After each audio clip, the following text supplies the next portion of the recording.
Actually started his career with HP and then also worked with StarHub and Singtel before working with the NBA. I was just reading, my son is a big basketball player and he's a Lakers fan, which is difficult to be these days. And they won again yesterday, a streak of 2. So I was just looking at the NBA scores from those. So NBA WA is close. So anyway, talking about the future of Wi-Fi and the next generation hotspot. Okay, thank you.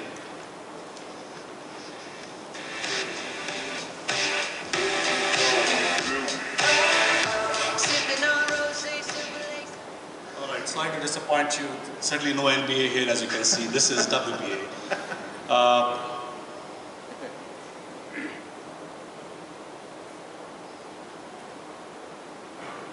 Okay, do we have the slides?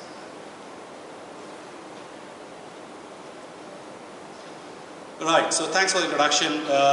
Yeah, I represent Wireless Broadband Alliance, which is an organization that focuses on carrier Wi-Fi and next generation hotspots.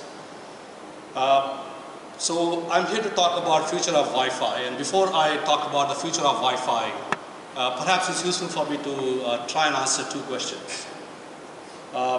First is, why the hell we're talking about Wi-Fi in this LTE conference? What's the relevance? Why is it important for this audience or anyone who's involved in LTE to care and understand what's happening in the world of Wi-Fi? The second thing is, certainly I'm assuming that some of you are familiar with WBA, but many of you may not be. So who is WBA, what do we do, and what role do we play in shaping the way Wi-Fi is evolving and the future of Wi-Fi is evolving? So those are 2 questions I'll try to start with. Talking about Wi-Fi, I think all of us know Wi-Fi is pretty much everywhere. You're probably using it right now. You landed in the airport, you probably first look for Wi-Fi. You landed at the conference venue, you probably ask for the password of Wi-Fi here. So that's Wi-Fi for you. You go back to your hotel room, you'll again look for Wi-Fi. It's everywhere. It's unstoppable. It's amazing technology that started more as an enterprise technology or a home network technology, has today become a public access technology, and beyond, in fact. What's amazing is, if you look at what Wi-Fi represents in terms of its reach, you have, as of today, 4 billion devices that are mobile-enabled devices and Wi-Fi-enabled devices. And that number is going to grow very soon to 7 billion. So think about it. Each one of us, in fact, has a device right now as we speak, probably multiple devices that are Wi-Fi enabled. And these are devices that you use to do your basic things, whether it's internet access or calling and other things as well. Other fact, which again is a little bit understood but probably not appreciated, is the whole footprint of Wi-Fi. There's a recent research that was published by an organization called iPass. They're saying there's about 1 hotspot for 150 people in the world today. And very soon, that number is going to change. It will become 1 hotspot for 20 people in the world. So look at 7 billion people. Do your mathematics, you know the number of hotspots we're talking about.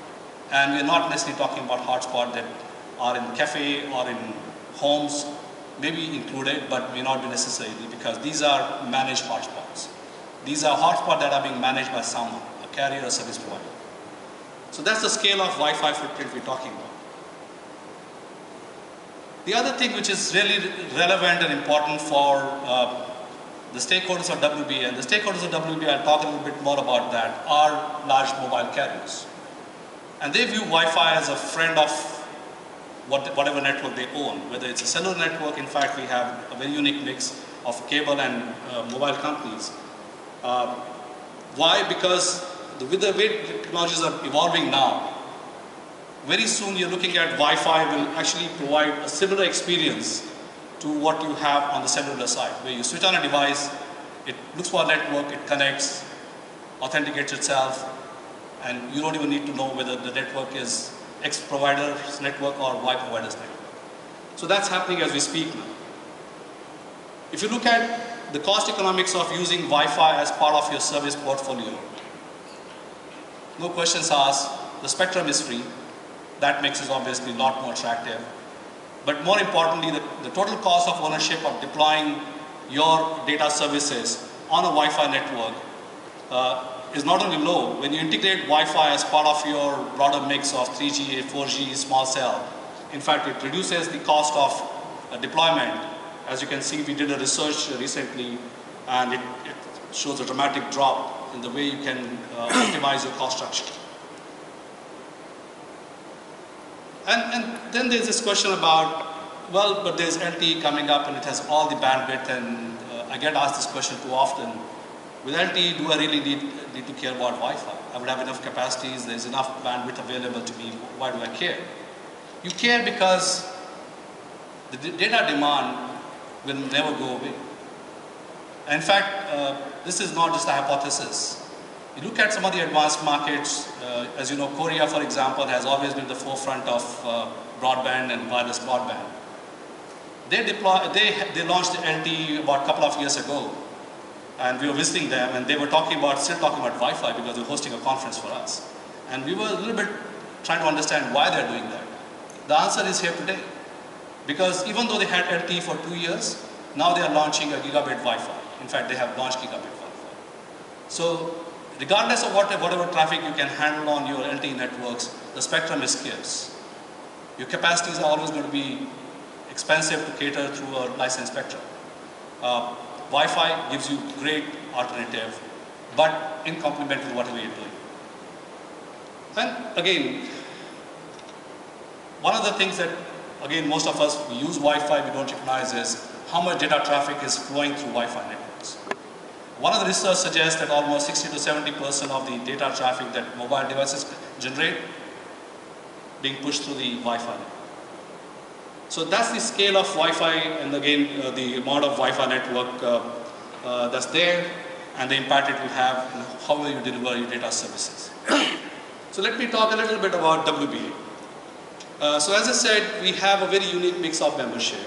We are an organization that was started with a very clear vision for convergence, and of course it's a very overused term for those of us who are seasoned and have been in the industry for a long time understand this is one of those terms that keep coming back. But it's here now. The convergence is here now. For the first time, you're looking at licensed and unlicensed spectrum and based technology being used together. You're looking at devices that connect to both the licensed and unlicensed networks. You're looking at services that run across both of these networks, whether it's voice or your data services. And those are the kind of things that we have always had a vision to facilitate. In a nutshell, what we represent is there are about 100 companies, more than 100 companies, companies like AT&T, China Mobile, Orange, British Telecom, major cable companies from US, Comcast, Time Warner Cable, technology companies like Cisco, they're all members of WBA.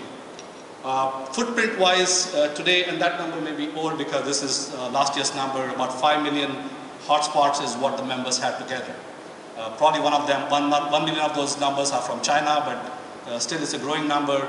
I think as we were taking count, that number would have probably shifted to 7 million by now and would become 10 million very soon in a couple of years. The membership does represent about more than 1 billion subscribers together, so it is a significant group of players coming together, trying to invest in developing the future of Wi-Fi. What do we do? Basically, what we are trying to do is make sure the challenges that have been there with the Wi-Fi in terms of how Wi-Fi works, and we all know the issues. It's not easy to find, it's not everywhere, but even if it's there, how to find a Wi-Fi network, and then how to find how to connect to it. What settings you need to do, whether it requires a password and then security, all those issues, they are well-known issues. So what WBA has been doing for the last several years is really setting up standards and technologies in place to deliver what we call as a next generation Wi-Fi platform or environment. So these technologies are, I'm happy to share with you, they are all here now. In fact, they are being deployed as we speak. There are live deployment happening if you are, in fact, passing through one of the major airports in USA. Chances are using a next generation Wi-Fi network from Boingo. Time Warner Cable's entire network, by and large, is next generation Wi-Fi based network. You're looking at Korea, you're looking at Japan, a lot of places, they have next generation Wi-Fi network. And what are the key attributes of this network? The network works, feels, touches, and behaves like a cellular network. It works based on the principles that are enshrined in the way we use cellular network. It's secure, it's seamless connectivity, and it's interoperable, meaning you have one Wi-Fi network provider being able to take subscriber roaming into your network, because the whole roaming protocol, the underlying interconnect requirements, all those standards, best practices have been put in place. So those are the kind of things that WBA produces in terms of best practices standards. We work with other organizations like Wi-Fi Alliance, the GSMA, in fact we have a close cooperation with them. And that's the work which is not future, it's already here. In fact, we've been doing these, what we call the trials for NGH for the last 2 years, and as I said, now there are actual deployments happening. In the trials, there are about 30 plus operators are involved, and most of them have started doing deployments. You see some of the names here, including companies from US, as well as from other parts of the world.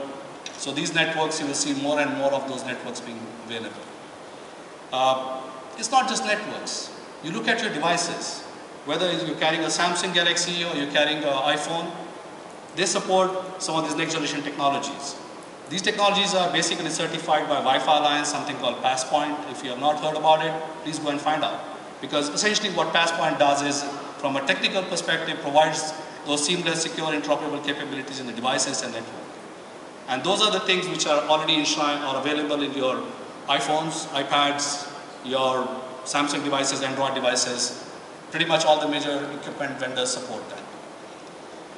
So that's, in a nutshell, what WBA is. So talking about the future of Wi-Fi, based on the foundation work that's been done within WBA by other organizations, in cooperation with WBA otherwise, what we're seeing is this is just a tip of the iceberg that we are at right now. We've seen Wi-Fi becoming more carrier grade. We will see more of these deployments happening, but that's not where the story ends.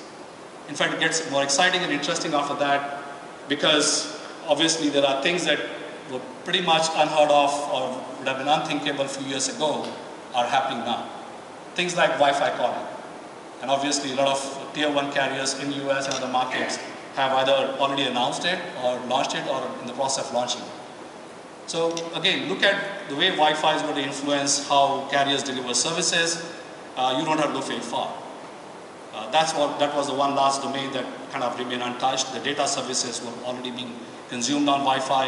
You're looking at all the calling services going through Wi-Fi network, and of course, I see some technology providers outside here. But that's not where it ends. You look at pretty much everywhere, wherever the wireless technology is being used, whether it is in the M2M space, in connected cars. Again, you would have seen the cars are a hotspot. That's what you're looking at in terms of vision. The cars are your connected mobile hotspots.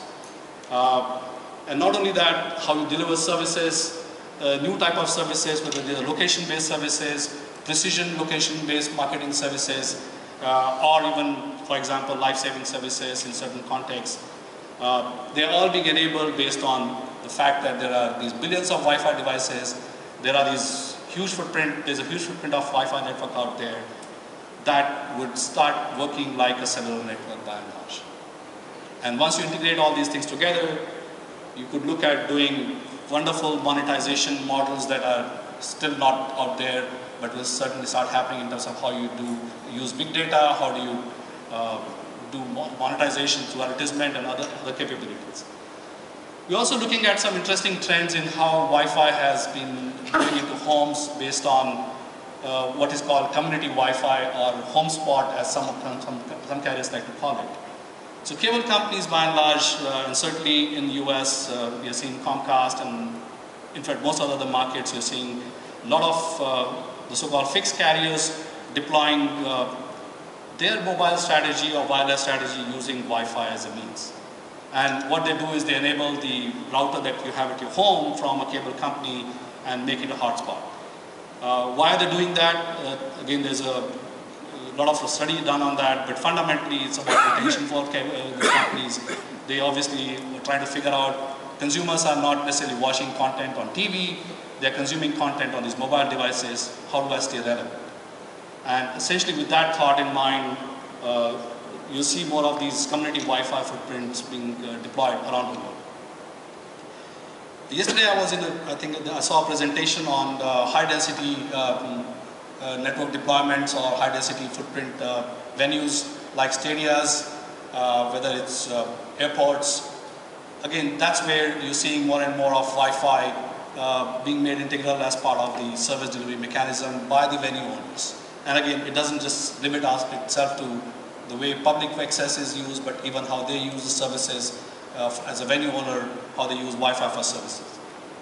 So again, thinking about Wi-Fi, as I said, it's just at the tip of the iceberg. We are seeing not just public Wi-Fi, but whole of application of Wi-Fi emerging and happening almost as we speak now.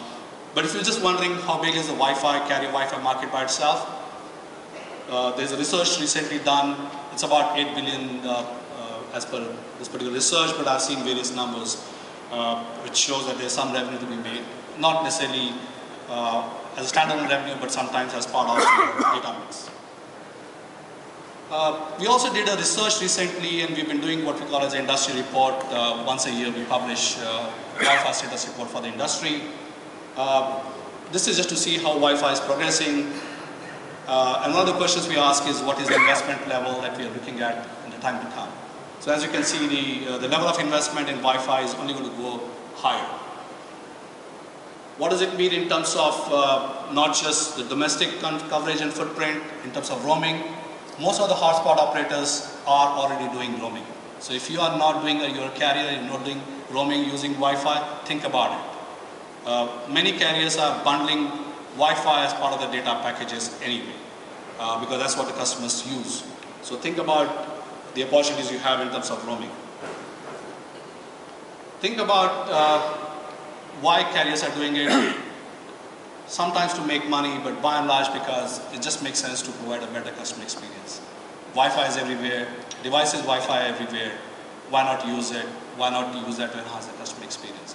And especially with the next generation Wi-Fi, it's all going to become a reality anyway. So in a nutshell, these are the things I would leave everyone here with. The whole debate that we used to see in the past about cellular versus Wi-Fi, and even now to some degree about LTE versus Wi-Fi, people don't care. The users don't really care. All of us are users, we don't care. We use Wi-Fi because it's easy to use. Of course, if it becomes easier to use, we'll use more. The fact that spectrum remains limited regardless of everything else, and data demand will remain insatiable. Wi-Fi is everywhere, it's unstoppable. Convergence is pretty much a necessity. You don't have a choice. You got to make use of whatever technologies and assets you have. And it'll be interesting to see what we talk in terms of 5G, because certainly a lot of carriers do see Wi-Fi as part of that. And networks are not islands. You stitch them together, they work beautifully, and they provide more value to the customers. So that's in a nutshell what I was here to talk about. Happy to take any questions if there's any time.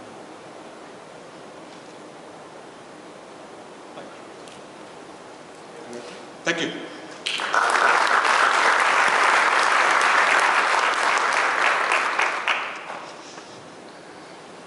Okay, thank you. I will echo everything you said. I have a 17-year-old son who has no differentiation between Wi-Fi and LTE because, of course, now his phone will do everything.